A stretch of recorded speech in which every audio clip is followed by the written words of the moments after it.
Hello students, हमने last video lecture में liquid solution and colligative properties की हम बात कर रहे थे।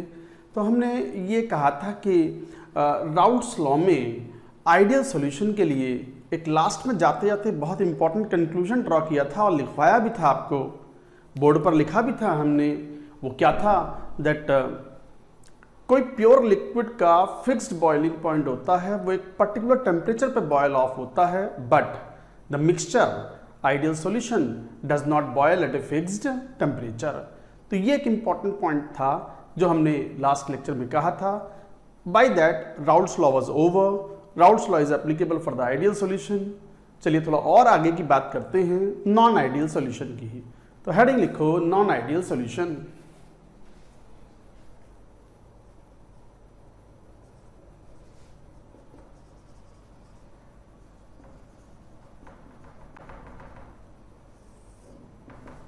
Non ideal solution, non ideal solution वो हैं जो राउल्ट्स लॉ को फॉलो ना करें। तो लिख दो solution which do not follow Raoult's law. Solution which do not follow Raoult's law और कॉल्ड नॉन आइडियल सॉल्यूशंस। अब बात आती है नॉन आइडियल सॉल्यूशंस में दो तरह के डेविएशंस पॉसिबल हैं, positive deviation and negative deviation. तो यह मैं एक टेबुलर फॉर्म पे बनाऊंगा। ये एनसीईआरटी की टेबल है और बड़ी इंपॉर्टेंट टेबल है। ये टेबुलर फॉर्म में कई इंफॉर्मेशन आएंगी और बड़ा इंपॉर्टेंट पॉइंट्स रहेंगे। ये एक बार इनको बनाएंगे तो टेबुलर फॉर्म में बनाएंगे। इतना लिखने के बाद एक टेबल बनाएंगे यहां पर।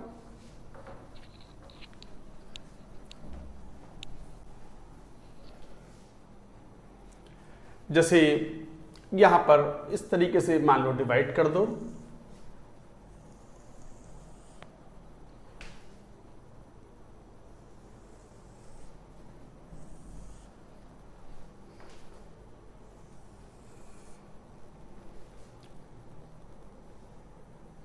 Ideal solution,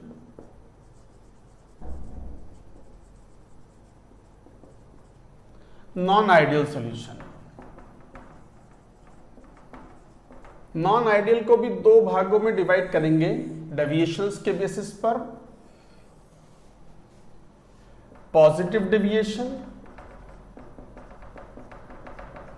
negative deviation. Positive deviation, negative deviation. क्या है आइडियल सॉल्यूशन? तो पॉइंट वाइज लिखते जाओ। AB forces are similar to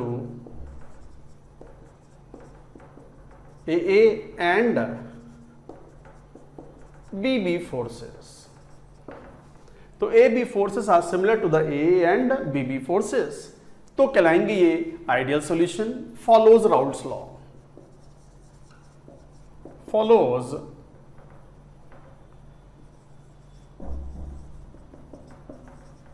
Raoult's law. अच्छा इधर आओ, यहां पर ए बी इंटरैक्शंस या forces are weaker than A and B B forces. AA interactions are weaker than AA and BB forces. Does not follow Raoult's law. तो यहां पे क्या आएगा? AB interactions are stronger than AA and BB forces और interactions.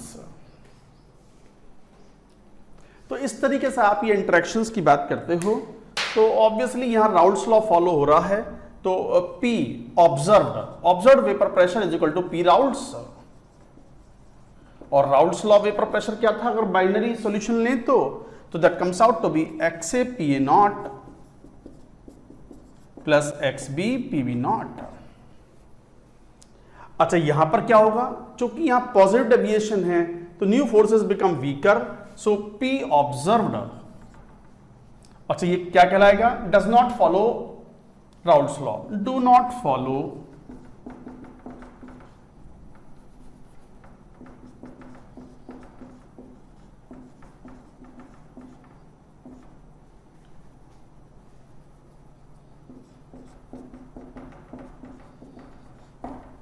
do not follow Raoult's law, तो P observed here is more than P Raoult's,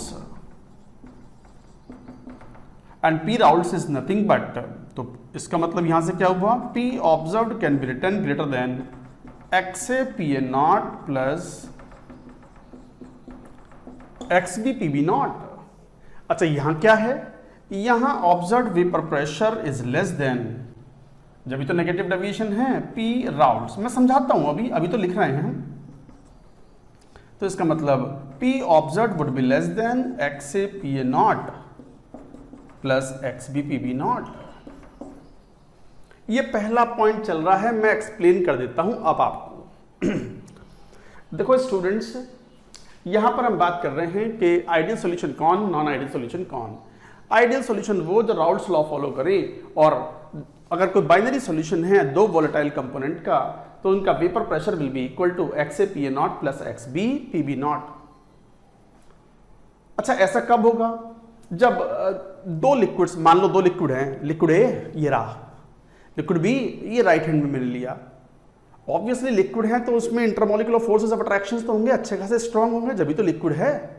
दोनों liquids को मिलाया, मिलाने के बाद सॉल्यूशन बन गया, सॉल्यूशन मिल गया, मतलब ए और बी आपस में इंटरेक्ट कर रहे हैं, तभी तो होमोजेनियस मिक्सचर बना, वरना मिक्स थोड़ी होते, लाइक डिसॉल्व्स लाइक। तो इसका मतलब ये हुआ कि दो लिक्विड्स को जब मिक्स किया, तो ए लिक्विड और बी लिक्विड को जब मिक्स करा, तो A B forces are similar to that of A intermolecular forces and B B intermolecular forces. अगर ऐसा है, then you will say that the Raoult's law will be followed and observed vapor pressure is equal to the given by ideal Raoult's law XA PA naught plus XB PB naught। अच्छा बात कर रहे हैं non ideal solution, obviously non ideal है तो Raoult's law follow नहीं करेंगे, तो अब क्या कहोगे, दो केसेस पॉसिबल हैं, लिक्विड ए और लिक्विड बी को मिला दिया, अगर नए वाले फोर्सेस वीक पड़ गए, ए और बी के बीच में जो इंटरेक्शंस हैं, इंटरमोलिकुलर फोर्सेस हैं, अगर वो वीकर हैं in comparison to A forces and B B forces, then you say there is a positive deviation, and this positive deviation of course they do not follow Raoult's law, and observed vapour pressure is greater than Raoult's law vapour pressure. Obviously कैसे, समझो जरा बात को, liquid A में stronger forces थे, B में stronger forces थे, दोनों को मिलाया, फोर्स वीक पड़ गए। अच्छा इंटरमोलिकुलर फोर्सेस वीक पड़ गए, तो आपने वेपर प्रेशर जब पढ़ रहे थे ना बाय डेफिनेशन, तो वहां पर आपने एक बात कही थी कि अगर इंटरमोलिकुलर फोर्सेस वीक होंगे तो एस्केपिंग टेंडेंसी ज्यादा होगी मॉलिक्यूल्स की लिक्विड से, तो वेपर्स ज्यादा बनेंगी, और वेपर्स ज्यादा बनेंगी तो vapour pressure will be higher. So same things you say here. तो क्या बोलोगे कि यहां पर न्यू फोर्सेस वीक पड़ गए, तो इसका मतलब मॉलिक्यूल्स की वेपराइज होने की टेंडेंसी बढ़ जाएगी, और वेपराइज होने की टेंडेंसी बढ़ेगी तो observed vapour pressure will be more than Raoult's law vapour pressure. End of course here you have understood. अगर ये समझ में आ गया तो ये भी आएगा, क्यों, अगर नेगेटिव डेविएशन की बात कर रहे हैं तो नेगेटिव डेविएशन में A B interactions are stronger हैं तो एस्केपिंग टेंडेंसी घटेगी, और एस्केपिंग टेंडेंसी घटेगी तो वेपर प्रेशर भी कम होगा, observed vapour pressure will be less than Raoult's law vapour pressure, या राउल्ट्स लॉ से जो एक्सपेक्टेड वेपर प्रेशर है। I hope the point is clear. दो लिक्विड्स को मिला रहे हैं, similar intermolecular forces, ideal solution, new intermolecular forces become weaker, positive deviation, observed vapour pressure is greater, new intermolecular forces are stronger than the older ones, observed vapor pressure will be less than Raoult's law vapor pressure, and accordingly observed vapor pressure will be less than expected from Raoult's law vapor pressure XA PA naught plus XB PB naught। ये पहला point था, ये NCERT की table है और बड़े बढ़िया तरीके से दी हुई है, एनसीईआरटी में भी क्वेश्चन आते हैं, जेई मेन में, एडवांस में, everywhere questions are asked on it. ये पहला पॉइंट था, मैं इसको साफ करके अब सेकंड पॉइंट पर आते हैं, मैं इसको रिमूव कर देता हूं यहां से।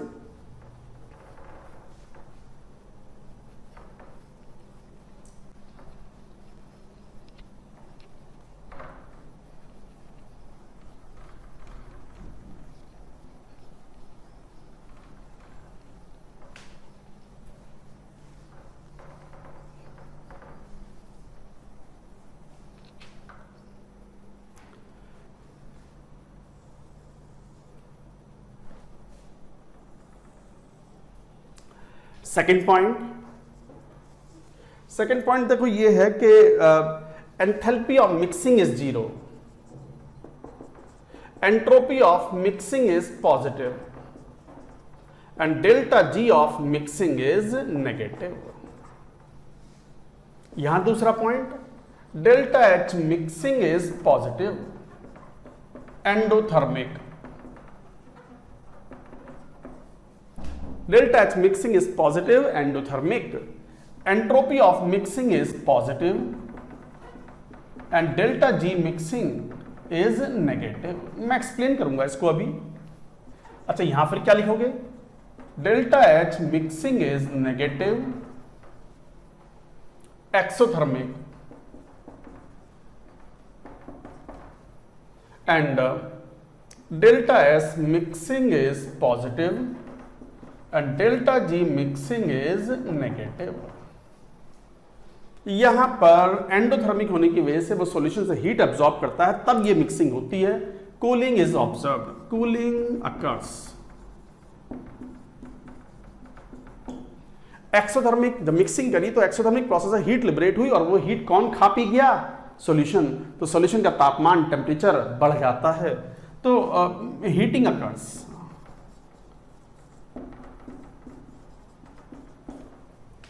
जरा सुन लो इस पॉइंट को अब। आइडियल सॉल्यूशन में delta H mixing is zero. क्यों डेल्टा एच मिक्सिंग जीरो क्यों है? देखो ये एक जनरल कॉन्सेप्ट है। आप 12th क्लास में हो और 11th क्लास में बच्चों ने बेसिक्स तो पढ़े होते हैं थर्मोडायनेमिक्स के। तो थर्मोडायनेमिक्स में एक बात सिखाई जाती है कि रिएक्शंस भी दो टाइप की होती हैं डिपेंडिंग अपॉन के हीट लिबरेट हो रही है या एब्जॉर्ब हो रही है, exothermic reaction and endothermic reaction. अच्छा, एक्सोथर्मिक एंडोथर्मिक कब होती हैं रिएक्शंस? मान लो कोई केमिकल रिएक्शन है, तो केमिकल रिएक्शन का पर्पस क्या हुआ? रिएक्टेंट्स आपस में रिएक्ट करेंगे और प्रोडक्ट फॉर्म होंगे। अब जब रिएक्टेंट्स आपस में रिएक्ट करते हैं तो रिएक्टेंट्स के बॉन्ड टूटते हैं और जब प्रोडक्ट बन रहे हैं तो प्रोडक्ट में नए बॉन्ड बनते हैं। रिएक्शन एक्सोथर्मिक होती है यदि नए बॉन्ड जो प्रोडक्ट्स में बन रहे हैं they are stronger than the reactants in which bonds are broken are weaker. फिर सुनो क्या बात बोल रहे हैं। कोई रिएक्शन एक्सोथर्मिक और एंडोथर्मिक कब होती है? जब प्रोडक्ट में बनने वाले जो बॉन्ड्स हैं वो स्ट्रॉन्गर हैं than compare to the bonds in reactants broken.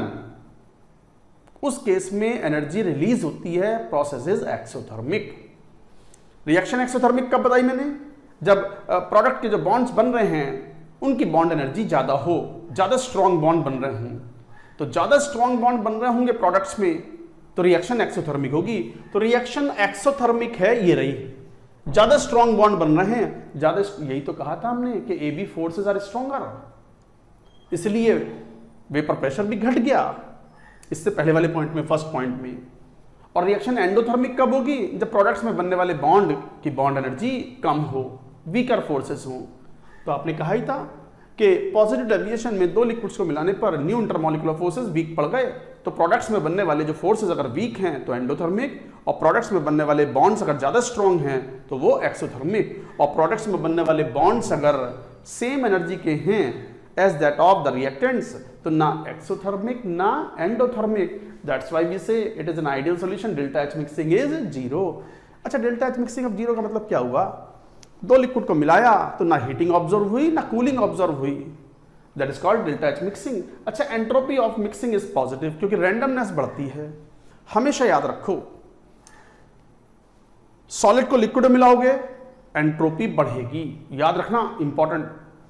Liquid को लिक्विड में मिलाओगे एंट्रोपी बढ़ेगी, बट गैस को लिक्विड में मिलाओगे ओवरऑल एंट्रोपी विल डिक्रीज। क्यों? क्योंकि गैस की एंट्रोपी बहुत ज्यादा होती है और जब वो लिक्विड में मिलाते हैं तो लिक्विड के अंदर वो मूवेबल कम रहते हैं तो एंट्रोपी घट जाती है। ये तो पता ही होगा आपको कि किसी सब्सटेंस के लिए गैस की एंट्रोपी उसके लिक्विड से काफी ज्यादा और लिक्विड की एंट्रोपी सॉलिड से ज्यादा होती है।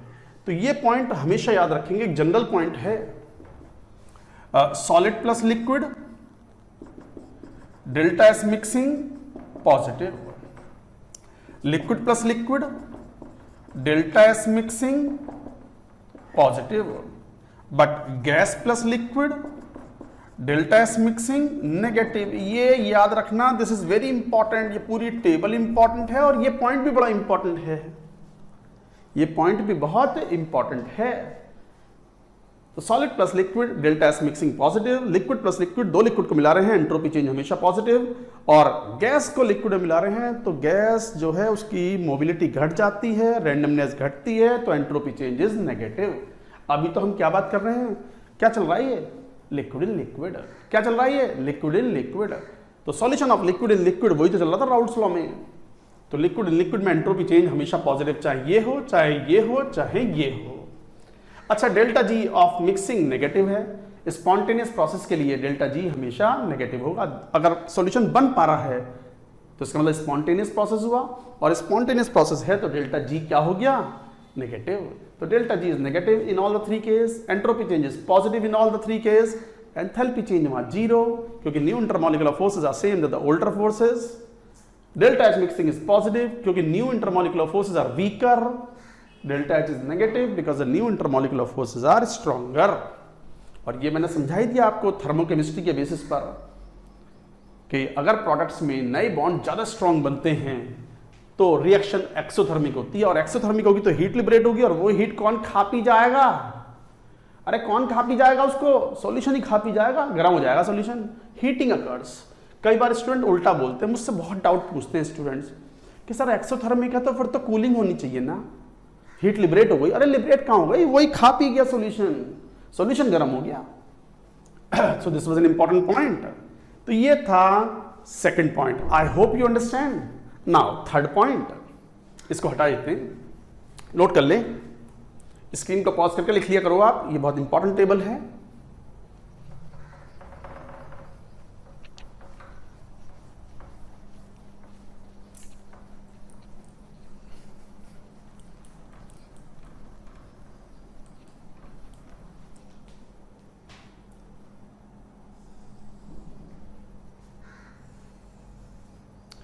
नाउ थर्ड पॉइंट देखो, थर्ड पॉइंट में हम अगर देखें ग्राफिकल रिप्रेजेंटेशन तो it will be like this.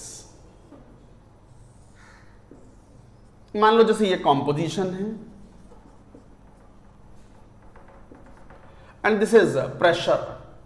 मान लो दो कंपोनेंट हैं, आइडियल सॉल्यूशन होता तो वो तो स्ट्रेट लाइन फॉलो करता है, ये तो पता है ना आइडियल सॉल्यूशन, ये तो आइडियल था, और ये आइडियल ही है, बस आइडियल की तो बात कर रहे हैं। तो आइडियल में तो स्ट्रेट लाइन वेरी करेगा, स्ट्रेट लाइन मैटर करेगा ये। So this is P observed which is equal to P Raoult's. मान लो इसे P नॉट बोल दिया, इसको P भी नॉट बोल दिया, but now positive deviation, composition, pressure, ये राउल्ट्स लॉ है, straight line. Straight line variation क्या शो करता है, राउल्ट्स लॉ। बट आपने कहा कि पॉजिटिव डेविएशन है तो किसी भी कॉम्पोजिशन पर सॉल्यूशन का वेपर प्रेशर राउल्ट्स लॉ के वेपर प्रेशर से ज्यादा होगा, तो ग्राफ ऐसा होगा U, like this. So this is P observed which is greater then P Raoult's, which is greater than P Raoults. तो P observed is greater than P Raoults. Followed, अच्छा ये dotted line वाला कौन सा pressure है, कौन सा है, राउल्ट्स लॉ का expected vapour pressure which is greater than XA PA not plus XB PB not. इस पे भी क्वेश्चन आते हैं, कई बार पूछते हैं सॉल्यूशन में कि A का वेपर प्रेशर इतना, B का वेपर प्रेशर इतना, प्योर स्टेट में ये कंपोजिशन लिया और इतना ऑब्जर्व वेपर प्रेशर पाया गया, तो बताओ सॉल्यूशन गर्म होगा, ठंडा होगा, एंट्रोपी बढ़ेगी घटेगी, लेंगे क्वेश्चन अभी उसके ऊपर। अच्छा यहां आओ, बोलो क्या लिख दें, ये थर्ड पॉइंट था। नाउ थर्ड पॉइंट, यहां पर क्या है, नेगेटिव डेविएशन है, तो किसी भी कंपोजिशन पर सॉल्यूशन का vapour pressure would be less then that expected from Raoult's law. So you would say it like this, composition, pressure,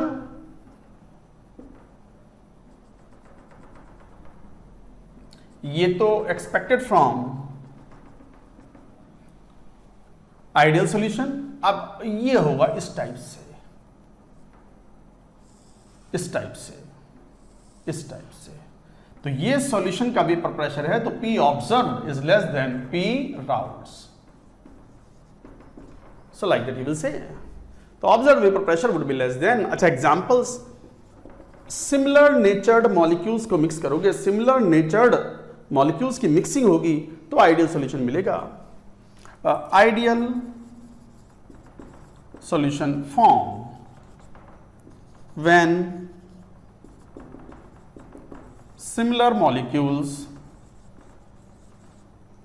are mixed। जैसे एग्जाम्पल यहां लिखते हैं, एग्जाम्पल में हटा देता हूं इसको, थर्ड वाले पॉइंट को लिख लिया होगा, ड्रॉ भी कर लिया होगा, हटाएंगे इसको।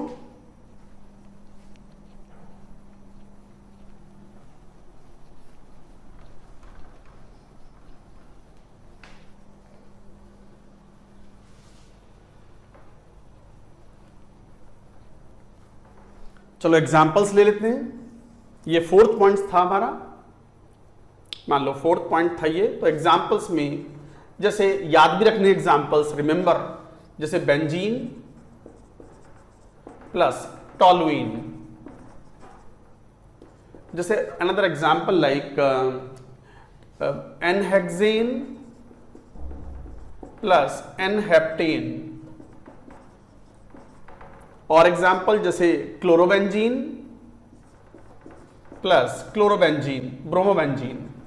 ये फिनाइल ग्रुप है, फाइल लिख देते हैं कई बार ऐसे।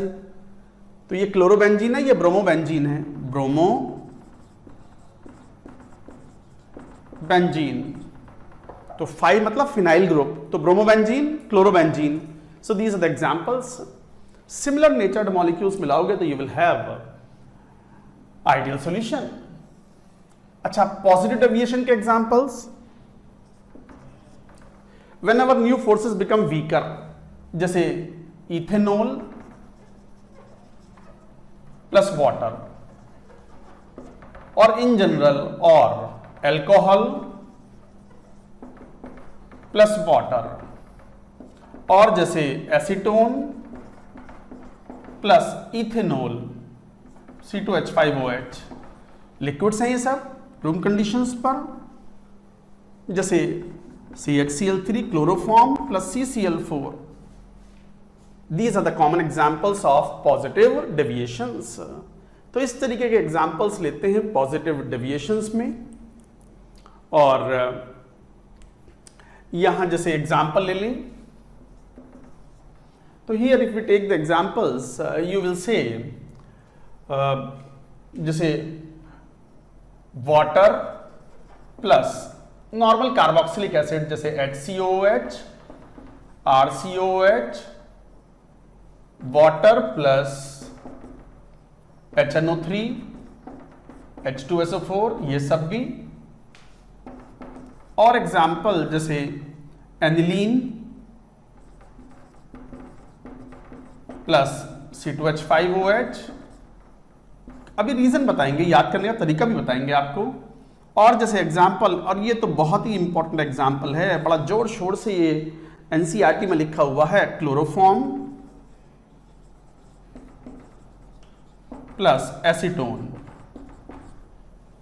क्लोरोफॉर्म प्लस एसीटोन, वो ऐसा है क्योंकि CH, ये Cl और ये Cl, ये हाइड्रोजन बॉन्ड बना लेते हैं एसीटोन के साथ में, H बॉन्ड। एक्चुअली क्लोरीन की इलेक्ट्रोनेगेटिविटी अच्छी से ज्यादा होने की वजह से इस पे अच्छे खासे एक पार्शियल पॉजिटिव चार्ज आता है और ऑक्सीजन पर पार्शियल नेगेटिव चार्ज है, और काफी अच्छी खासी उसमें हाइड्रोजन बॉन्डिंग डेवलप हो जाती है। So this bond is enough strong. ध्यान दो, क्लोरोफॉर्म में अपना कोई स्ट्रॉन्ग हाइड्रोजन बॉन्ड नहीं था, कुछ हाइड्रोजन बॉन्ड था ही नहीं, एसीटोन में भी कोई हाइड्रोजन बॉन्ड नहीं है, बट दोनों को मिक्स करने पर hydrogen bonds are formed. Hydrogen bonds are stronger than the normal dipole attractions. ये बहुत कॉमन पॉइंट्स हैं of chemical bonding. Aniline plus ethanol and water plus HNO3, H2SO4, water plus HCOH, carboxylic acids. अच्छा ऐसा क्यों?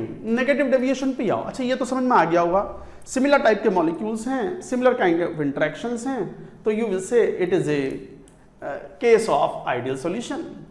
Negative deviation पे आओ। Water में hydrogen bonding है, फॉर्मिक एसिड या कार्बोक्सिलिक एसिड्स में उसमें भी हाइड्रोजन बॉन्डिंग है।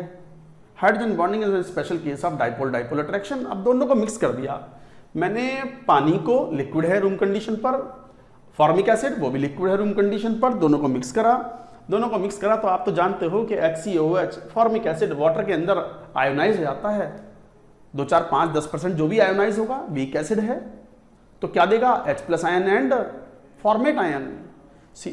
HCO- एंड H+ आयन होंगे, और H+ आयन अगर पानी में अगर आ रहा है तो कौन से अट्रैक्शन डेवलप होंगे? H+ तो आयन है, वाटर पोलर कंपाउंड है, ion dipole attractions, and ion dipole attractions are stronger than normal dipole dipole attractions और हाइड्रोजन बॉन्डिंग।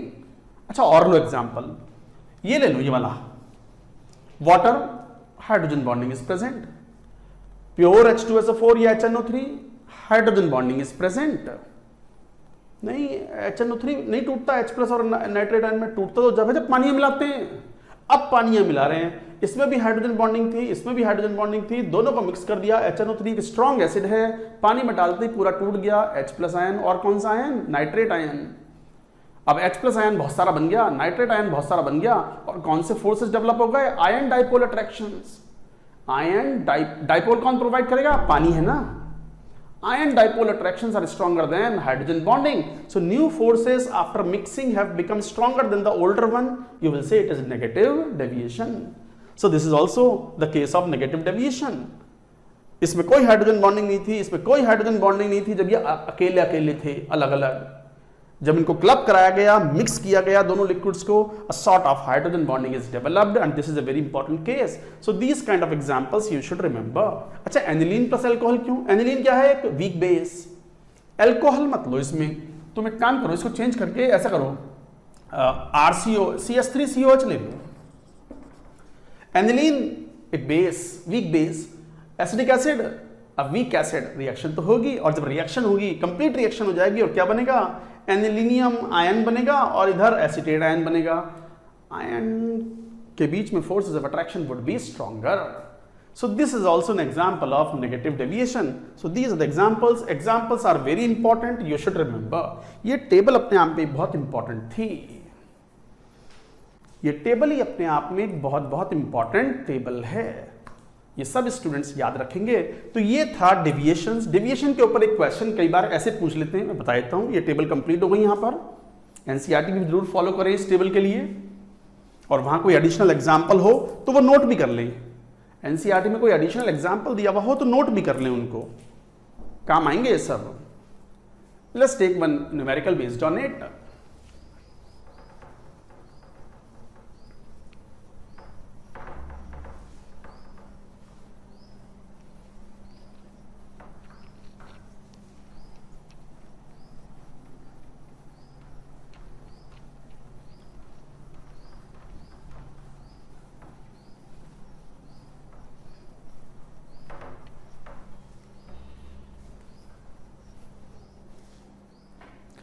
जैसे मान लो क्वेश्चन ऐसा हो,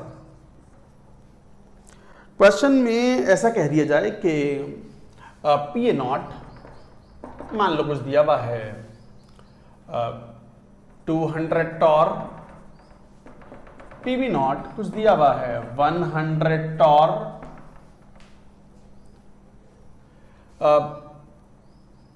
1 mole each of A and B liquid are mixed and observed vapor pressure is 152 torr. Then A, mixing is endothermic. B, solution shows negative deviation from Raoult's law. ये options हैं, more than one character वाले हो सकते हैं। C, that heating occurs D entropy increases on mixing. अच्छा, entropy की बात कर रहे हैं तो सॉल्यूशन की एंट्रोपी की बात कर रहे हैं। ध्यान दो, PA0 200 और PB0 100 और 1 मोल दोनों के A और B के मिला दिए गए, ऑब्जर्व्ड वेपर प्रेशर ये पाया गया, ये ऑप्शन बताने हैं। तो सीधा तरीका इन क्वेश्चंस का क्या करें, P राउल्ट्स निकाल लो। राउल्ट्स लॉ क्या होता है, XA PA0 plus XB PB0। XA PA0 कितना, एक एक मोल है तो मोल फ्रैक्शन तो हाफ हो गया ना, इंटू 200 प्लस हाफ इंटू 100, तो वैल्यू कितनी आ गई 100 प्लस 50 150 टॉर। और ध्यान दो क्वेश्चन में दिया हुआ है P observed is greater then P Raoult's. देख लो 152 है observed vapour pressure which is more. Observed vapour pressure बढ़ गया, वॉलेटिलिटी बढ़ गई, सॉल्यूशन की वॉलेटिलिटी बढ़ गई, इसका मतलब it was positive deviation. So it was positive deviation. So this was an example of the positive deviation। और यदि पॉजिटिव डेविएशन है तो बोलो क्या mixing is endothermic, yes it is a correct option. Positive deviation में new forces are weaker, और weaker हैं तो प्रोसेस विल बी एंडोथर्मिक, और एंडोथर्मिक है तो कूलिंग होगी, तो ये वाला नहीं होगा, नेगेटिव डेविएशन नहीं है, पॉजिटिव डेविएशन है, हीटिंग भी नहीं होगा, कूलिंग होती है। और एंट्रोपी ऑन मिक्सिंग, यस दो लिक्विड को मिलाओ तो एंट्रोपी तो बढ़ेगी, मैंने बताया था दो लिक्विड को मिलाओ तो एंट्रोपी तो बढ़ेगी। ये एक इंपॉर्टेंट क्वेश्चन है, इंपॉर्टेंट क्वेश्चन के रूप में इसको याद रखेंगे। तो ये था ideal and non ideal solution comparison and some examples of the non ideal solution in terms of positive deviation and negative deviation. Non ideal solutions में हम बात कर रहे थे पॉजिटिव डेविएशन, नेगेटिव डेविएशन। उसी के बेसिस पर एक बहुत इंपॉर्टेंट टर्म है जिस पे ऑब्जेक्टिव क्वेश्चन पूछे जाते हैं, वो है azeotropes. Maximum boiling azeotrope and minimum boiling azeotrope. But azeotrope समझने से पहले हमें एक पॉइंट समझना पड़ेगा, फ्रैक्शनल डिस्टिलेशन। तो हेडिंग लिखो फ्रैक्शनल डिस्टिलेशन। हालांकि डिस्टिलेशन तो आप 7वीं 8वीं क्लास से पढ़ रहे हो, तो डिस्टिलेशन एक फिजिकल मेथड है जिससे हम दो लिक्विड्स का अगर मिक्सचर हो तो उनमें से लिक्विड्स को रिमूव करते हैं। एक कंपोनेंट को दूसरे कंपोनेंट से रिमूव करना हो फ्रॉम ए सॉल्यूशन तो हम मेथड यूज करते हैं distillation based on difference in their boiling points. Heading लिखो फ्रैक्शनल डिस्टिलेशन, लिखेंगे यहां पर।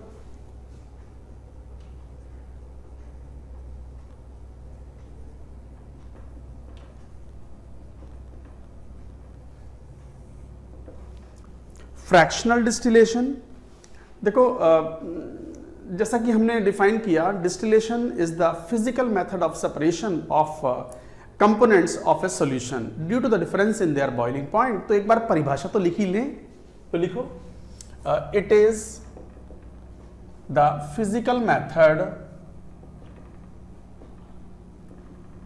Of separation of components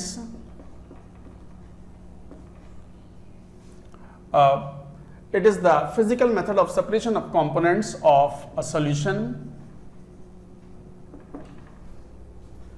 due to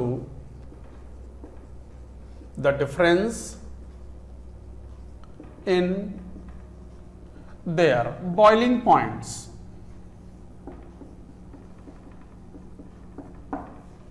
जो दो कंपोनेंट्स हैं उनका सॉल्यूशन है या दो से ज़्यादा कंपोनेंट्स हैं, उनके बॉइलिंग पॉइंट्स में डिफरेंस के कारण उनके कंपोनेंट्स को सेपरेट आउट करना, that is called fractional distillation. अब जैसे एक बात आपको क्लियर है कि जैसे अल्कोहल प्लस वाटर है, अल्कोहल प्लस वाटर में अगर आप ध्यान दें तो वाटर का बॉइलिंग पॉइंट 100 डिग्री सेल्सियस है और अल्कोहल्स के बॉइलिंग पॉइंट कम होते हैं 50, 60, 70 डिग्री सेल्सियस टाइप से। तो इसका मतलब who is more volatile, alcohol is more volatile, ethanol is more volatile than compare to water.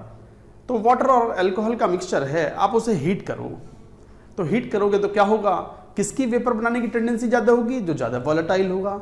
और ज्यादा वॉलेटाइल कौन है? इथेनॉल। तो इथेनॉल की वेपर्स ज्यादा बनेंगी और वाटर की वेपर्स भी बनेंगी तो सही, बट वाटर की वेपर्स कम बनेंगी, इथेनॉल की वेपर्स ज्यादा बनेंगी।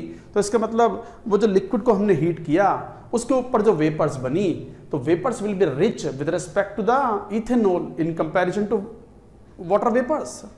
तो वेपर्स में ज्यादा परसेंटेज या ज्यादा अमाउंट किसकी होगी? मोर वॉलेटाइल कंपोनेंट की। मोर वॉलेटाइल कंपोनेंट हमने एग्जांपल जो लिया उसका कौन है? इथेनॉल। तो इसका मतलब जो बचा हुआ लिक्विड है इट बिकम्स रिच और richer with respect to the less volatile component, कौन? वाटर। फिर सुन लो मैं क्या बात बोल रहा हूं। मान लो इथेनॉल है जिसका बॉइलिंग पॉइंट है 60 डिग्री सेल्सियस 60, साथ में वाटर भी है जिसका बॉइलिंग पॉइंट आप जानते ही हो 100 degree Celsius under 1 atmospheric conditions. दोनों का सॉल्यूशन लिया, आपने कंपोनेंट्स को सेपरेट आउट करना है, आपने उसको हीट करना शुरू किया। जैसे इसे हीट करेंगे तो वेपर्स बनेंगी, वेपर्स बनेंगी तो दोनों ही लिक्विड की बनेंगी, वाटर की भी और अल्कोहल की भी, इथेनॉल की भी। बट ज्यादा वेपर्स किसकी बनेंगी? जो ज्यादा वॉलेटाइल कंपोनेंट है। तो more amount of the vapours of ethanol will be there in the vapour mixture. तो इसका मतलब vapours become rich with respect to the more volatile component, जबकि बचा हुआ liquid becomes rich with respect to the less volatile component and this is the basis. तो एक तरीके से कंपोजिशन अलग अलग हो गए।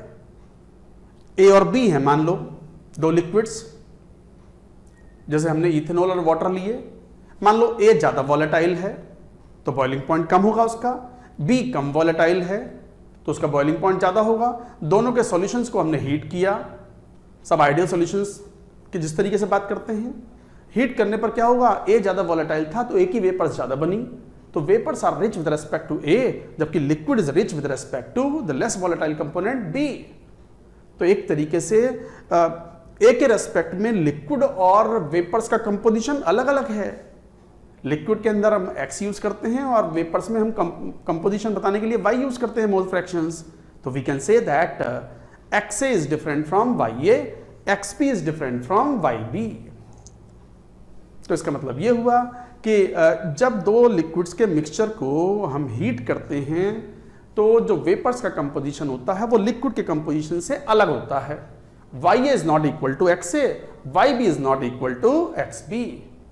और यही बेसिस है for separation of the two components by this method called fractional distillation. तो ये एक फिजिकल मेथड है, कोई केमिकल रिएक्शन इसमें इस्तेमाल नहीं कर रहे हैं।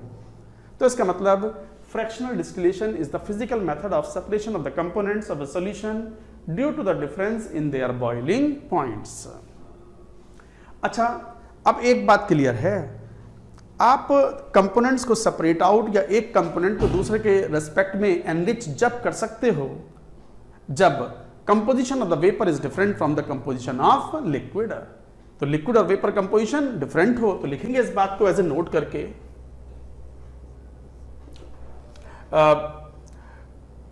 Fractional distillation,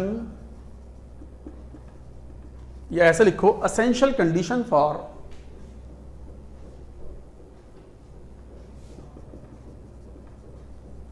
essential condition for fractional distillation to occur. तो essential condition for fractional distillation to occur is that the vapor composition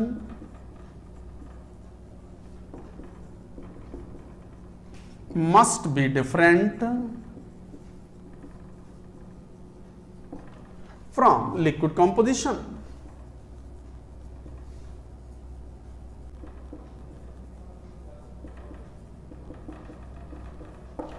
ये बहुत इंपॉर्टेंट स्टेटमेंट है। अगर फ्रैक्शनल डिस्टिलेशन कराना है तो vapour composition should be different from the liquid composition. That means YA should be different from XA, YB should not be equal to XB. Liquid composition को हम XA XB बोलते हैं और YA YB हम vapours के मोल fractions या composition को represent करने के लिए यूज करते हैं, कर ही रहे हैं पूरे चैप्टर में। तो इस तरीके से आप डिफाइन करते हो। अब इस बात को हम ग्राफ से कैसे शो करें? आपको याद है वो क्वेश्चन? अभी लास्ट लेक्चर में हम पढ़ रहे थे वो क्वेश्चन, 4-5 पार्ट थे उस क्वेश्चन में, और हमने कंक्लूजन भी ड्रॉ किया था और हमने ये पॉइंट कहा था कि ideal solution does not boil at a fixed temperature, it boils in a range of temperature. वही वाला ग्राफ एक बार और बना लो, जरा बनाओ, इसको नोट कर लो, मैं हटा दूंगा इसको फिर। ओके,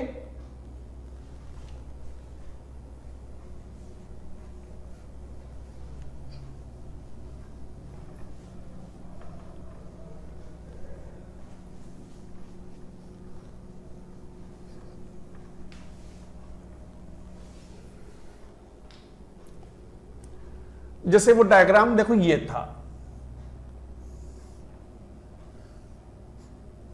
ये X A is equal to 1, ये X B is equal to 1, ये प्रेशर था और हमने टेम्परेचर के साथ ले रहे हैं, टेम्परेचर था और बॉइलिंग पॉइंट ए का हमने कम लिया था, चलो वो तो कैसे बना लो, ये था ग्राफ कुछ ऐसा था, कर्व्ड था ये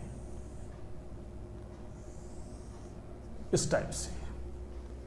This is liquid plus vapor. This is boiling point of A. This is boiling point of B. किसी भी पर्टिकुलर कंपोजिशन पर ये ग्राफ था। अच्छा, ये टेम्परेचर अगर कम है तो ये लिक्विड पोर्शन है, तो कंप्लीटली लिक्विड। मान लो ये कोई पर्टिकुलर कंपोजिशन ले लिया, ये वाला, इस कंपोजिशन पर आपको पता था कि अगर टेम्परेचर काफी कम है तो कंप्लीटली लिक्विड है, तो ये पॉइंट जो था वो क्या था, bubble point.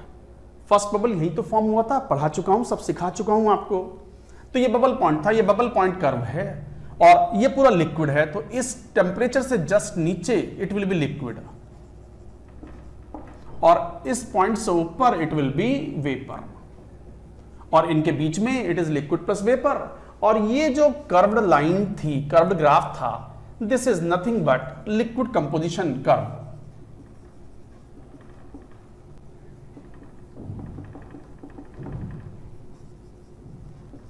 This is liquid composition curve. अच्छा, अगर बहुत हाई टेम्परेचर है, कंप्लीटली वेपर, और टेम्परेचर कम करें, ऊपर से नीचे आओ, तो इस पॉइंट पर हमने क्या डिफाइन किया था, हमने कहा था कि यहां पहला ड्यू या पहली लिक्विड ड्रॉपलेट बनी, तो पहली ड्यू या पहली लिक्विड ड्रॉपलेट, तो ये ड्यू पॉइंट है, तो ये ड्यू पॉइंट कर्व था। और ड्यू पॉइंट कर्व का मतलब ये पूरा वेपर कंपोजिशन को रिप्रेजेंट करता है, तो this graph is vapour composition curve. So this is vapour composition curve. Vapour composition ऊपर वाला बताएगा टेम्परेचर के साथ में, और ये नीचे वाला लिक्विड कंपोजिशन बताएगा। ठीक, मान लो ये इनिशियल कंपोजिशन हमने ले लिया, एक्स ए एक्स बी, राइट, ये कंपोजिशन को रिप्रेजेंट कर रहा है। अब एक काम करो, लिक्विड भर लिया हमने ए और बी का, इस पर्टिकुलर कंपोजिशन का, इसको हीट करो। जब वो कंप्लीटली लिक्विड है, ऑलमोस्ट कंप्लीटली लिक्विड, मतलब ये पहला बबल बना है तो ऑलमोस्ट कंप्लीटली लिक्विड हुआ, तो फिर ये कंपोजिशन बताएगा कि दिस इज नथिंग बट, यहां से यहां तक वाई है, ये यहां से यहां तक क्या शो करेगा, ये एक्स बी को शो करेगा, और यहां से यहां तक ये एक्स ए को शो करेगा। भाई यहां एक्स ए 1 है, ये एक्स बी इंक्रीजिंग है, एक्स बी इंक्रीजिंग लेफ्ट से राइट, तो यहां तो एक्स बी 0 है ना, बढ़ते बढ़ते यहां ये एक्स बी है और यहां पहुंच गए तो एक्स बी 1 हो गया और एक्स ए क्या बन गया, 0। तो ये एक्स ए है, तो यहां एक्स इधर जाएंगे तो एक्स ए बढ़ेगा और यहां 1 हो गया। समझें, थोड़ा दिमाग लगाएं। ये कॉम्पोजिशन है इस पॉइंट पर, राइट, ये कॉम्पोजिशन है इस पॉइंट पर। कौन से पॉइंट पर, मान लो ये पॉइंट ए है, ए पर कंपोजिशन ऐसे है, ए पॉइंट पर नहीं, आप ए पॉइंट पे नहीं, आप इसको थोड़ा और हीट करो। मान लो इस पर्टिकुलर टेम्परेचर पे आ जाओ, इस पर्टिकुलर टेम्परेचर पर जो मैंने पॉइंट लिया है, और एक हॉरिजॉन्टल लाइन ड्रॉ करो, ये रहा, आ गई हॉरिजॉन्टल लाइन। इसे बोलते हैं, this horizontal line is called tie line. हालांकि इसका कोई काम नहीं है, यूज नहीं है, टाई लाइन, इसे टाई लाइन बोलते हैं। अब नीचे वाला जो ग्राफ है वो लिक्विड कंपोजिशन बताता है, तो नया कंपोजिशन, मान लो ये पॉइंट बी है और ये पॉइंट सी है, तो ये बी जो बताता है this tells you the composition of the liquid at this temperature. A की बात नहीं कर रहा है, ए से अब थोड़ा टेम्परेचर बढ़ा दिया हमने तो लिक्विड थोड़ा वेपर में कन्वर्ट और हुआ होगा, तो वेपर की अमाउंट बढ़ी है, तो लिक्विड का कंपोजिशन ये विल डिसाइड करेगा। तो ये हो गया एक तरीके से, मैं यहां ले लेता हूं, दिस इज व्हाट, बताओ क्या, एक्स बी एट कौन से पॉइंट पर, बी पर, और ये क्या हो गया यहां से यहां तक, X liquid A at point B, so like that you say. अच्छा सी पॉइंट, ये कंपोजिशन, ये किसका कंपोजिशन बताता है, ये वेपर का कंपोजिशन बताता है, ये वेपर का कंपोजिशन बताएगा। और एक बात तो क्लियर है आपको, तो ये लिक्विड का कंपोजिशन बता रहा है और ये वेपर का कंपोजिशन बता रहा है, ये ग्राफ अकॉर्डिंगली वाई ए वाई भी होंगे। अब मेरी बात सुनो, इसमें हमने क्या माना कि बॉइलिंग पॉइंट ए का कम है तो A is more volatile, A more volatile. इस पूरे ग्राफ में क्या माना, ए इज मोर वॉलेटाइल। ए और बी का मिक्सचर ले लिया हमने, उसको हीट किया तो क्या होगा, जो वेपर्स बनेंगी वो किसकी ज्यादा बनेंगी, ए की ज्यादा बनेंगी। तो इसका मतलब अगर टेम्परेचर बढ़ा करके थोड़ा सा हीट करते हैं तो वेपर का कंपोजिशन में ए विल बी मोर। और देखो ए बढ़ गया, ये देखो ये रहा यहां से यहां तक, ये कौन है, this is Y A at point C, इस वाले सी पर, और ये अकॉर्डिंगली कौन होगा, मैंने समझाया भी था ये देखो, और ये वाई ए हो गया और ये Y B at point C, A और बी के लिए। तो इसका मतलब जो वेपर्स हैं they are rich with respect to the more volatile component. More volatile component कौन है, ए। तो सी पॉइंट पर, तो C tells you the composition at this particular temperature, ये वाले टेम्परेचर पर, इस पर्टिकुलर टेम्परेचर पर C point horizontal line draw की, उसे टाई लाइन बोला। C tells you the composition of the vapour, B tells you the composition of the liquid. Liquid has become more rich with respect to the less volatile component B, and vapor has become more rich with respect to the component A which is more volatile। फिर सुन लो, समझना जरूरी है। हालांकि graph ऐसा कोई खास important नहीं है, चलेगा नहीं भी आप अगर रखते हो, बट मेरी बात फिर पूरी बात सुनो, जरूरत पड़े तो 2 बार देखना इस वीडियो लेक्चर को। IIT एडवांस की तैयारी कर रहे हो, ये तो मालूम है ना सबको, बोर्ड ना चल रहा है। बोर्ड में तो बस सीधा राउल्स लॉ के 2-3 फॉर्मूले, 2-3 क्वेश्चन, बात खत्म, that's it, move further. JEE main तो इसमें कवर हो गया, but these concepts are more suitable for JEE advanced for understanding. सुन लो क्या बात कर रहे हैं, हम बात कर रहे हैं फ्रैक्शनल डिस्टिलेशन की। फ्रैक्शनल डिस्टिलेशन में हमने ये बात कही कि 2 लिक्विड्स हैं, दोनों वॉलेटाइल हैं, दोनों का सॉल्यूशन लिया, आप उसे हीट करोगे तो जो ज़्यादा वॉलेटाइल है उसकी वेपर्स ज़्यादा बनेंगी, जो कम वॉलेटाइल है वेपर्स बनेंगी तो उसकी भी बट कम बनेंगी।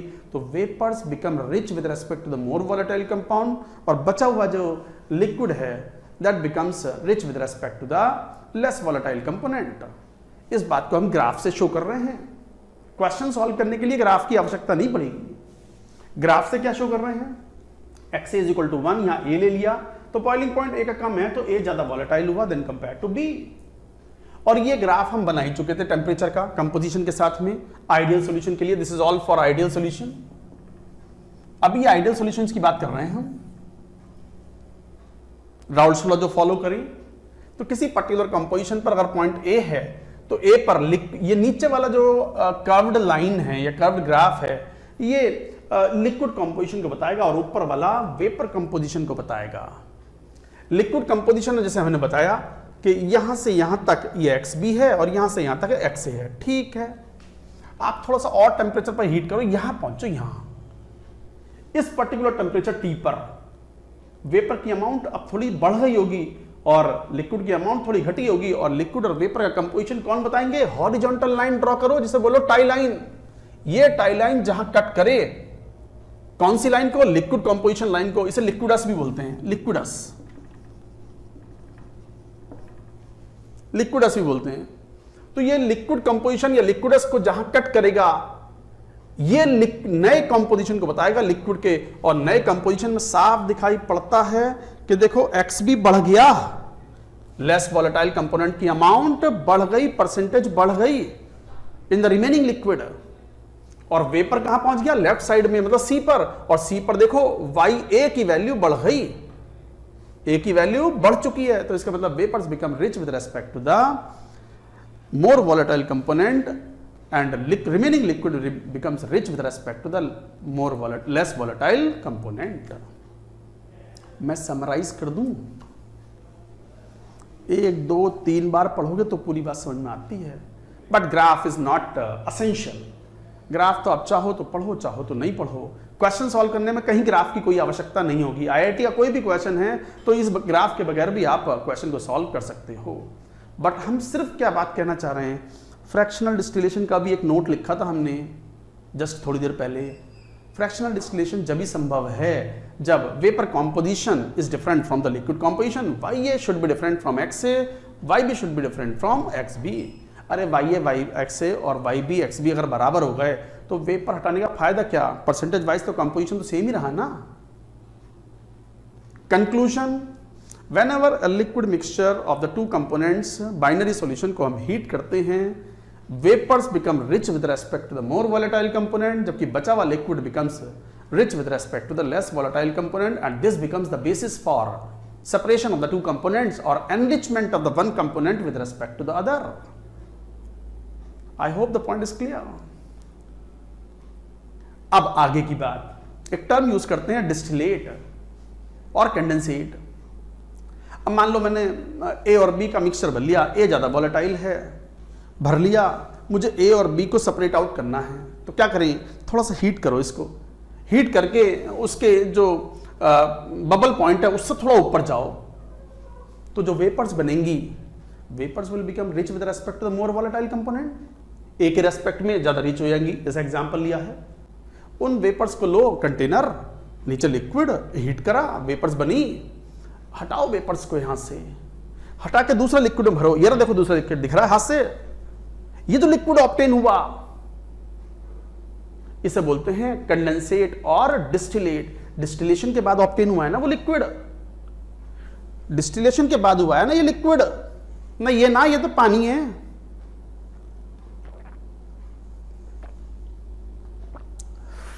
फिर सुन ले,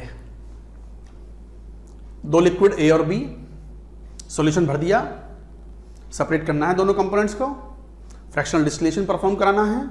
A is more volatile than B, heat किया, बबल पॉइंट से थोड़ा सा ज्यादा टेम्परेचर पे हीट किया, वेपर्स बनी, vapours are more rich with respect to the more volatile component A, जबकि बचा हुआ liquid becomes rich with respect to the less volatile component B। उन वेपर्स को लिया, हटा के अलग इकट्ठा करके ठंडा कर लिया, बना वो लिक्विड।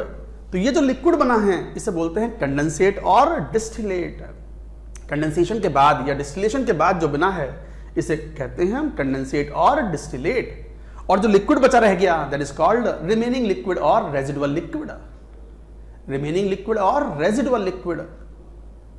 अब जरा एक बात सुनना, ओरिजिनल लिक्विड जो था उसमें XA XB थे, इक्विलिब्रियम पर मान लो ये YA YB बने थे वेपर्स, उन वेपर्स को हटा करके लिक्विड बना लिया, उस लिक्विड का XA XB होगा, उस लिक्विड का डिस्टिलेट का XA XB वही है जो ये YA YB है। दिखा, चमका ना, अबे चमका ना। वो जो वेपर्स हैं उसका YA YB वही है जो इस सॉल्यूशन का जो लिक्विड सॉल्यूशन आया है, डिस्टिलेट आया है, उसका XA XB है। तो बचा हुआ liquid becomes rich with respect to the less volatile component, या फिर ये जो डिस्टिलेट है this is more rich with respect to the more volatile component. फिर हीट करो इसको रिपीटेडली, इसको हीट करा, इसके ऊपर फिर वेपर्स बनी, those vapours will be further rich with respect to the more volatile component A। उसे बोल दो कंपोजिशन को YA dash YB dash, YA YB मत बोलो, वो तो पहले वाले को बोला था YA YB। तो ये क्या बन गया YA डैश YB डैश। उन वेपर्स को फिर अलग करो, फिर तीसरा लिक्विड ऑब्टेन करो, डिस्टिलेट 2, सेकंड रिपीटिशन कर रहे हैं। उस डिस्टिलेट का XA डैश और Y XA डैश और XB डैश, बल्कि ऐसे मत बोलो, XA double dash XB double dash would be same as YA dash and YB dash, and like that repeatedly we carry out the distillation, and that is called fractional distillation. And this is how we can remove one component from the other, or we can enrich one component with respect to the other. I hope the point is clear. Is that clear to all? तो क्या शब्द लिख लें हम, मैं इसको हटा रहा हूं, और क्या शब्द लिखेंगे, डिस्टिलेट और कंडेंसेट क्या होते हैं।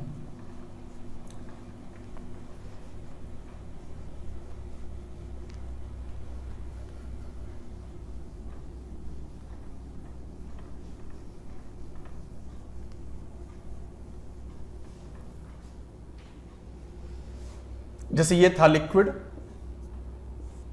ये ओरिजिनल लिक्विड लिया मैंने, मैं सिंबॉलिकली बता देता हूं, A+B है ये लिक्विड, इनको बोल दिया XA XB, ये वेपर बनी, इन्हें बोल दिया YA YB,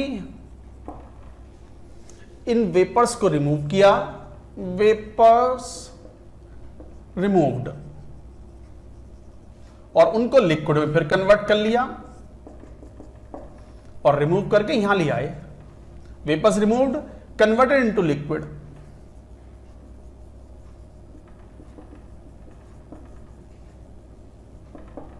ये जो लिक्विड कहलाएगा इसे बोल दिया आप XA dash XB dash, and this is called distillate और condensate. This is called distillate और कंडेंसेट। इसके ऊपर भी वेपर्स बनी। अच्छा, ये XA dash would be equal to this YA, तो XA डैश क्वेश्चन सॉल्व करने में क्या ले लेंगे, YA, और ये XB dash would be equal to YB। ये XA डैश वही तो है जो YA है, इसी को तो ठंडा करके लिक्विड बनाया हमने, जिसे हमने डिस्टिलेट और कंडेंसेट बोला है। ये बन गए, मान लो वेपर्स बनी YA डैश YB डैश, इसको फिर ठंडा करा, फिर लिक्विड में कन्वर्ट कर लिया, तो ये XA double dash and XB double dash बनी, ऊपर वेपर्स बनी, तो obviously XA double dash would be equal to what, वही जो YA डैश है, and XB double dash would be what, जो YB डैश है, और ये वेपर बनी, और वेपर का कंपोजिशन बोल दिया YA double dash YB double dash, and this repeatedly we carry on, and this is the method called fractional distillation. और ये मेथड प्रैक्टिकली बहुत इंपॉर्टेंट मेथड है। आप में से जो भी स्टूडेंट्स केमिकल इंजीनियरिंग पढ़ेंगे, they will understand this. This is commonly used in fractionating towers. कहाँ? Fractionating towers. जो क्रूड ऑयल होता है, कच्चा तेल, उससे petrol, diesel, aviation fuel, coal tar, अलग अलग वोलेटिलिटी होती है, आप तो जानते हो। पेट्रोल की स्मेल ज्यादा आती है, petrol is more volatile than diesel. तो पेट्रोल ईंधन है, डीजल है, एविएशन फ्यूल है, सबकी वोलेटिलिटी, डेंसिटी, प्रॉपर्टीज अलग अलग होती हैं, and they are separated from the crude oil by the method called fractional distillation. तो बहुत सारे केमिकल इंजीनियर्स का रिलायंस में, IOCL में यही मेन एम्प्लॉयमेंट होता है, working in fractionating tower and separating the components like petrol, diesel, aviation fuel and other things. So practical application of this is very very immense, very very important, and that is used in the fractionating towers. तो ये पूरा symbol है। तो कई बार question पूछते हैं कि बताओ जो डिस्टिलेट बना है, डिस्टिलेट की जो वेपर्स बनेंगी उनका कंपोजिशन क्या है, तो फिर वो YA YB नहीं पूछ रहे, क्या पूछ रहे हैं, YA dash YB dash. So this is an important one, तो याद रखेंगे, इसे डिस्टिलेट बोलेंगे। ये अनदर डिस्टिलेट है, ये फर्स्ट डिस्टिलेट, उसके बाद सेकंड प्रोसेस का ये डिस्टिलेट कहलाएगा। I hope you have understood the point. तो इस तरीके से आप ये क्वेश्चंस डिस्टिलेट के ऊपर आएंगे, फ्रैक्शनल डिस्टिलेशन के ऊपर आप सॉल्व कर सकते हो। आखिरी में फ्रैक्शनल डिस्टिलेशन के ऊपर आखिरी स्टेटमेंट, वही वाला नोट, फ्रैक्शनल डिस्टिलेशन जब भी संभव है जब composition of the vapour is different from the composition of liquid. मेहनत से पढ़ो, वो तरीका छोड़ो। अगर मान लो घंटा एक बार पढ़ लिए, नहीं समझ में आया तो टीचर बढ़िया ना है, कंडीशन नहीं है बढ़िया, वो सब नहीं, दिमाग लगाओ यहाँ। आईआईटी में तो ऐसे ही होगा। ये था फ्रैक्शनल डिस्टिलेशन। अब बात करेंगे यहीं पे एजियोट्रोप्स की। एजियोट्रोप्स के ऊपर ऑब्जेक्टिव क्वेश्चन आते हैं, न्यूमेरिकल क्वेश्चन उस पर नहीं बनते और कई बार उस पर इंपॉर्टेंट क्वेश्चन बनते हैं। क्या है एजियोट्रोप? हेडिंग लिखो, एजियोट्रोप्स और एजियोट्रोपिक मिक्सचर। मैं इसको साफ कर देता हूं, लिख लिया होगा आपने।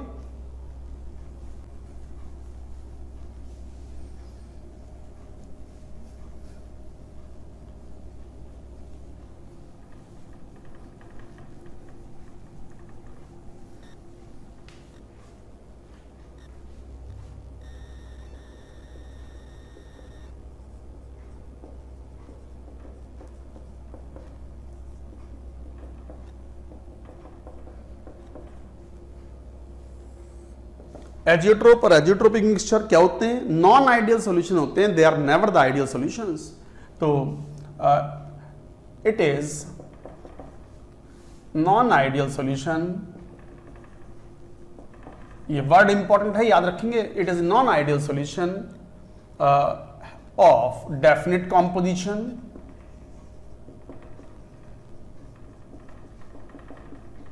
ये भी वर्ड इंपॉर्टेंट है, they should have the definite composition. हर कंपोजिशन पे एजियोट्रोप्स नहीं बनाते, तो इट इज द हर नॉन आइडियल सॉल्यूशन जो है वो एजियोट्रोप्स किसी ना किसी कंपोजिशन पे बनाएगा जरूर। तो it is the non ideal solution of definite composition which has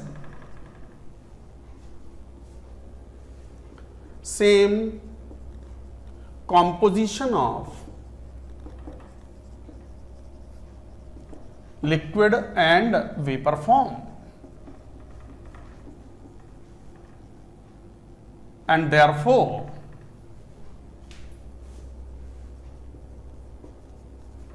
components cannot be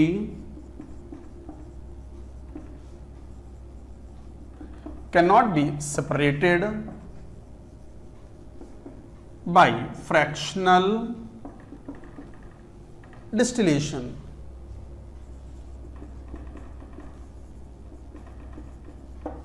देखो बहुत इंपॉर्टेंट बात हो गई, same composition of the liquid and vapour, ये इंपॉर्टेंट वर्ड्स हैं। And can not be separated by fractional distillation. कितने सारे important की वर्ड्स आ गए, इन्हीं पे क्वेश्चन बन जाएगा।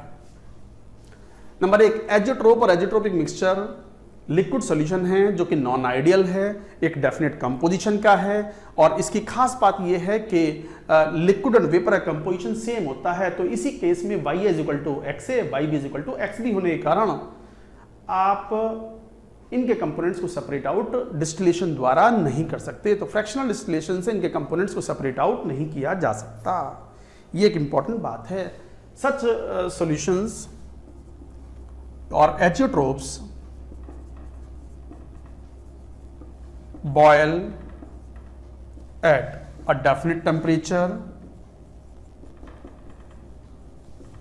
at given pressure and behave like pure liquid.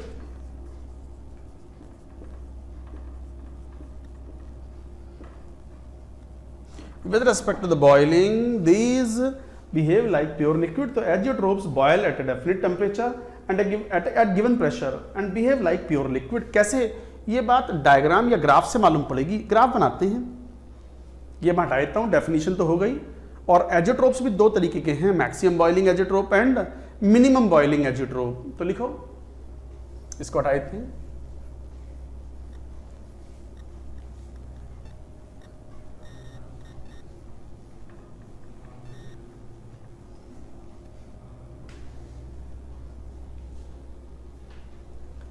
A,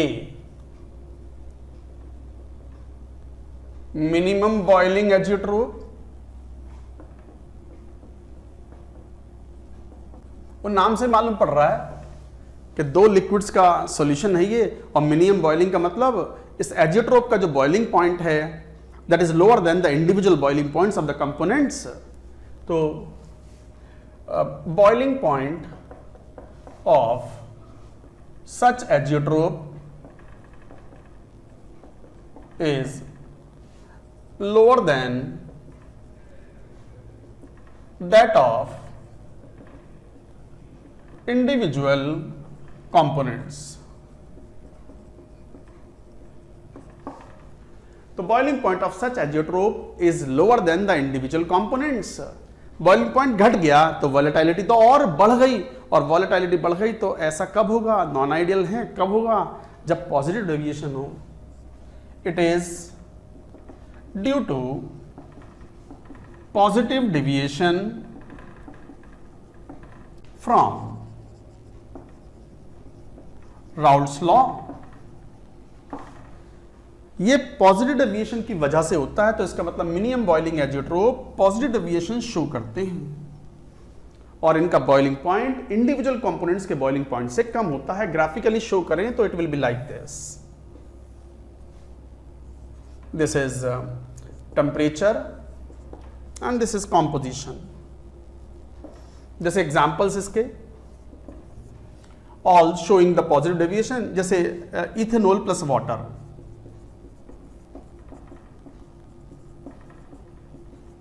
और एग्जाम्पल जैसे CHCl3 प्लस CCl4, और एग्जाम्पल जैसे एसीटोन। वही जो एग्जाम्पल पॉजिटिव डेविएशन शो करते हैं वो सब एजियोट्रोप बनाएंगे किसी पर्टिकुलर डेफिनेट कॉम्पोजिशन पर।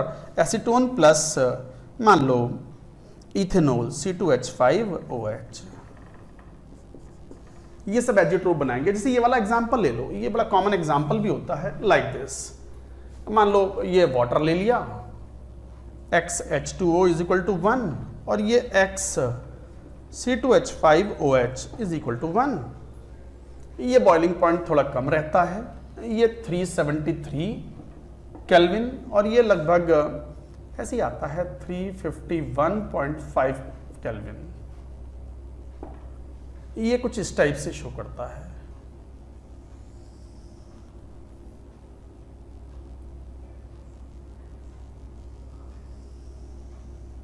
Like this.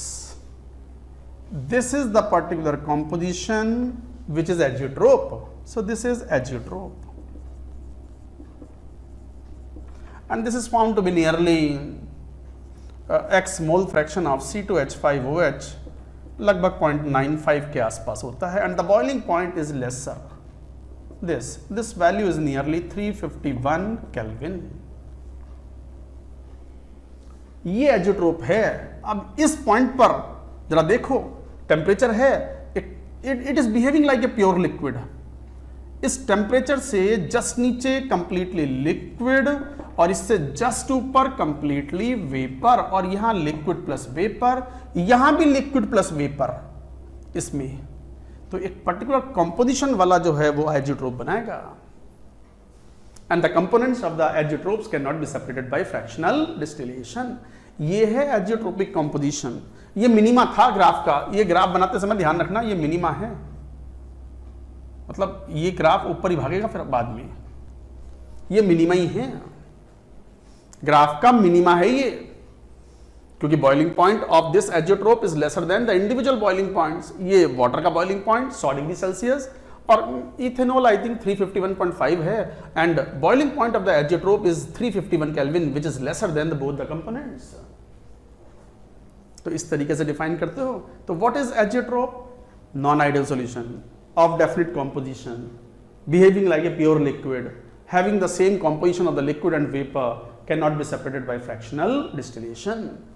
तो ये प्रॉपर्टीज थी। Similarly you can say maximum boiling azeotrope. तो लेट अस डिफाइन, बिल्कुल सिमिलर टाइप का आ जाएगा। इसको हटा देते हैं, लोअर की जगह हायर कर देंगे। आप ऐसे लिखना, नेगेटिव की जगह पॉजिटिव कर देंगे, बाकी एग्जाम्पल चेंज कर देंगे। ये ग्राफ हटा देंगे।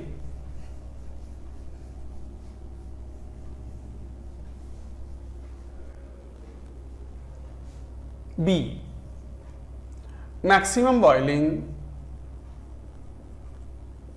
एजियोट्रोप। तो मैक्सिमम बॉइलिंग एजियोट्रोप में boiling point of such azeotrope is greater than that of the individual component. It is due to negative deviation from Raoult's law, and the graph would be like this.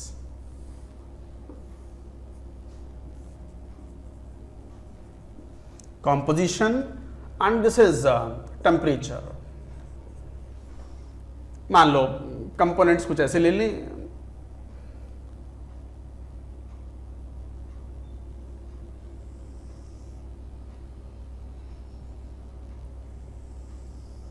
इस type से।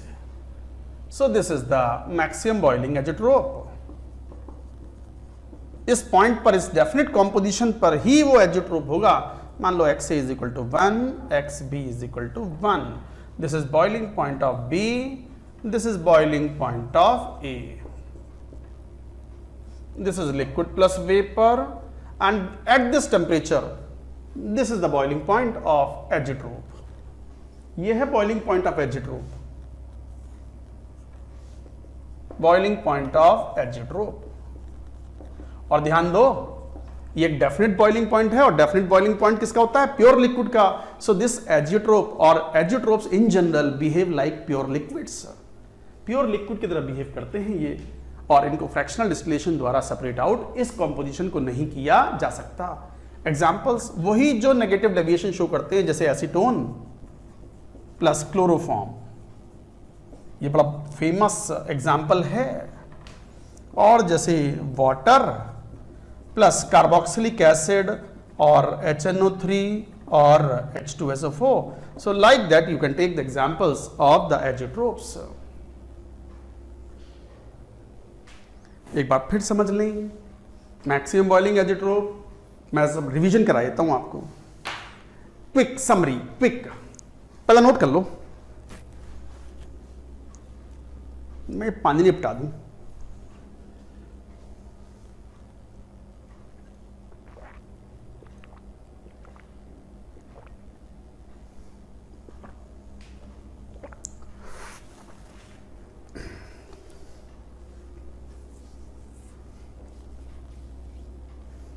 लिख लियो, लिख लिया? सुन लो, मैं summary करा देता हूं आज के लेक्चर की।